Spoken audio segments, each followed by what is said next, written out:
Eu despertei antes mesmo do alarme tocar. A luz do sol começava a se infiltrar suavemente pela fresta da cortina, mas meus olhos já estavam bem abertos, e eu sentia meu coração pulsar num ritmo um pouco mais acelerado que o normal. Hoje era o dia em que a Manu viria brincar. Esse motivo era mais do que suficiente para dispensar qualquer despertador. Enquanto eu tomava meu café, minha mãe comentou com um sorriso que a Manu chegaria logo após as 9. Comi meu pão com manteiga com uma pressa incomum, lavei as mãos e corri para arrumar meu quarto, demonstrando uma disposição que eu nem imaginava ter tão cedo. No momento em que o interfone tocou, quase derrubei a almofada que posicionava sobre a cama. Corri até a entrada e lá estava ela, Manu, carregando uma mochila enorme nas costas, ostentando um sorriso vibrante e com o olhar transbordando planos. Ela saudou minha mãe com um bom dia cheio de energia e logo abriu a mochila para exibir seus tesouros, tecidos coloridos, chapéus exóticos, caixas de diversos tamanhos e até um par de óculos de plástico gigantes, daqueles divertidos que lembram olhos de inseto. Seguimos para o quintal, que sempre foi o cenário ideal para as grandes aventuras. Lá existe espaço de sobra e, ao ar livre, parece que a nossa criatividade flui com muito mais liberdade. Manu pousou a mochila no chão, abriu-a e começou a retirar os itens um a um, organizando-os ao nosso redor como se preparasse o palco para algo monumental. E realmente era. Fui até o meu quarto buscar as panelinhas de brinquedo, os pratos coloridos e aquela colher de feita de plástico que guardo desde a infância. Ao retornar, Manu já exibia um chapéu vermelho e observava o quintal com a postura de quem planeja uma expedição histórica. O entusiasmo para brincar pairava no ar. Só nos faltava definir o tema. Permanecemos algum tempo apenas observando os objetos espalhados pelo chão. Então, eu tomei a iniciativa. Propus que brincássemos de restaurante. Eu assumiria o papel de um chefe renomado, com chapéu branco e tudo mais, enquanto a Manu seria a garçonete responsável por anotar os pedidos em um pequeno bloco. Eu já conseguia visualizar os pratos, os nomes sofisticados das iguarias de mentirinha e uma fila imensa de clientes aguardando do lado de fora.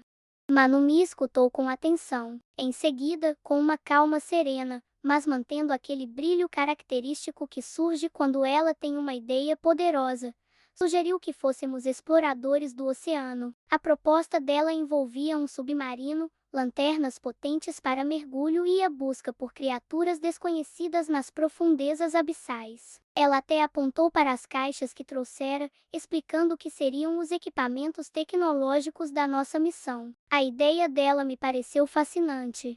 Era realmente empolgante, porém, divergia totalmente da minha sugestão inicial. Por um instante, o silêncio tomou conta de nós dois. Olhei para os meus utensílios de cozinha. Manu fitou as caixas dela. Foi quando Bolinha surgiu do fundo do quintal, caminhando em nossa direção com a língua para fora e o rabo agitado, alternando o olhar entre nós como se aguardasse uma definição. Senti um aperto estranho no peito. Não chegava a ser irritação ou tristeza. Era apenas aquela sensação complexa de querer muito algo e não saber como conciliar esse desejo com a vontade do outro. Um pequeno conflito interno, bem no centro. Manu notou o impasse e deu um sorriso leve, sem pressa. Ela sugeriu, e se a gente tentasse unir as duas coisas? Eu a encarei. Ela sustentou o olhar. Começamos a refletir. Como fazer essa fusão? Um restaurante e um submarino não pareciam ter muito em comum. Um opera em terra firme, o outro submerge nas águas. Como isso poderia dar certo? No entanto, a ideia da mistura permaneceu ali, pairando entre nós, aguardando para ver o que ganharia vida. A Manu se manifestou primeiro, embora eu acredite que tenhamos tido o estalo simultaneamente. Ela questionou, e se o restaurante estivesse localizado no fundo do mar? Eu completei quase no mesmo segundo, e se montássemos a cozinha dentro de um submarino? Nossos olhares se cruzaram e caímos na risada. Foi aquele tipo de riso que surge quando as peças se encaixam perfeitamente, quando dois elementos distintos se fundem para criar algo inédito e superior às partes originais. A partir daí, a construção teve início. Utilizamos duas cadeiras amplas da varanda, posicionadas de costas uma para a outra, para estruturar o corpo do nosso submarino. Revestimos tudo com as toalhas e os tecidos vibrantes que a Manu trouxe, estabelecendo as paredes do nosso veículo de exploração.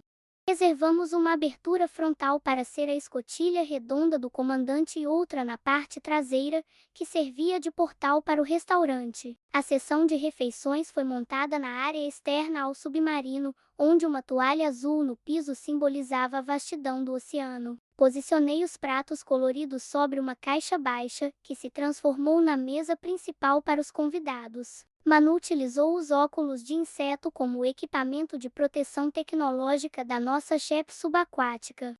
Cada detalhe adicionado tornava o cenário mais convincente. Comecei a encarnar o papel, adotando um tom de voz imponente de um chefe de prestígio, recitando o cardápio do dia para os peixes imaginários que passavam pela janela. Manu assumiu a função de garçonete exploradora, registrando pedidos fictícios em um caderninho que carregava. Bolinha circulava ao redor, farejando as panelas de plástico com um interesse genuíno, como se de fato houvesse algo apetitoso sendo preparado ali.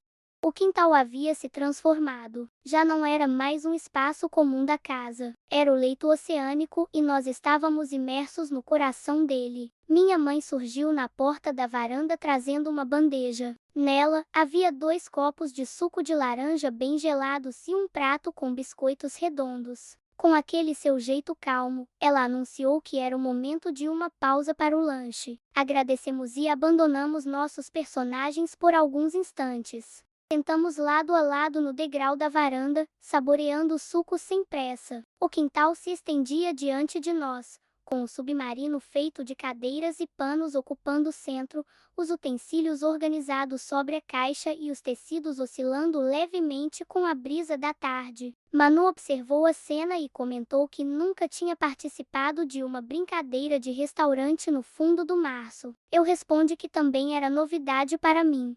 Ressaltei que o plano nasceu da nossa colaboração, então a conquista era dividida. Ela pegou um biscoito e ficou contemplando o submarino em silêncio por um momento. Logo depois, sugeriu que deveríamos colocar o chapéu vermelho no Bolinha, para que ele fosse o cliente mais sofisticado do nosso estabelecimento submerso. Eu ri com tanta vontade que quase me engasguei com o suco.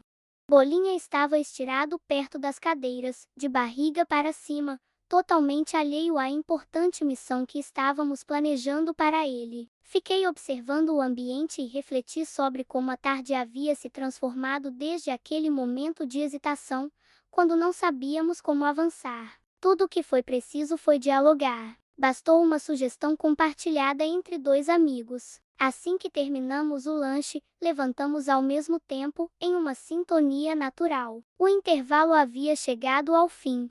O restaurante submarino clamava por nossa presença. Mano buscou seu bloco de notas e eu recuperei minha colher de... Era hora de retomar os trabalhos. A segunda fase da nossa aventura conseguiu superar a primeira. Com o chapéu vermelho devidamente posicionado na cabeça do Bolinha que nos fitava com aquela expressão confusa e cativante típica dos cães que não entendem a situação, mas estão prontos para apoiar, o restaurante submarino recebeu o seu cliente de maior prestígio.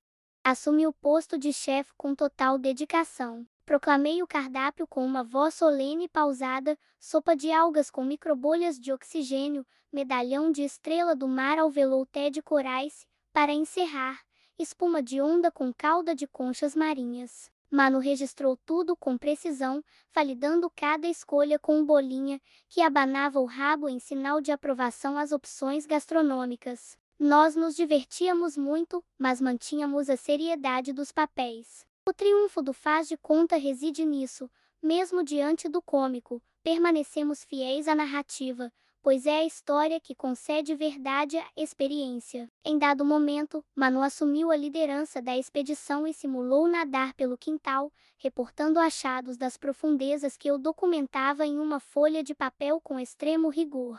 Relatou a presença de um tubarão rosado oculto atrás da mangueira, um baú repleto de tesouros próximo à bananeira e uma medusa colossal e translúcida flutuando sobre a grama. Fiz questão de inspecionar cada local para validar os relatos. Observei minuciosamente e confirmei cada achado com a postura de um pesquisador dedicado. Quando a luz solar começou a declinar e a sombra da árvore avançou sobre o terreno, realizamos a cerimônia formal para encerrar as atividades do restaurante.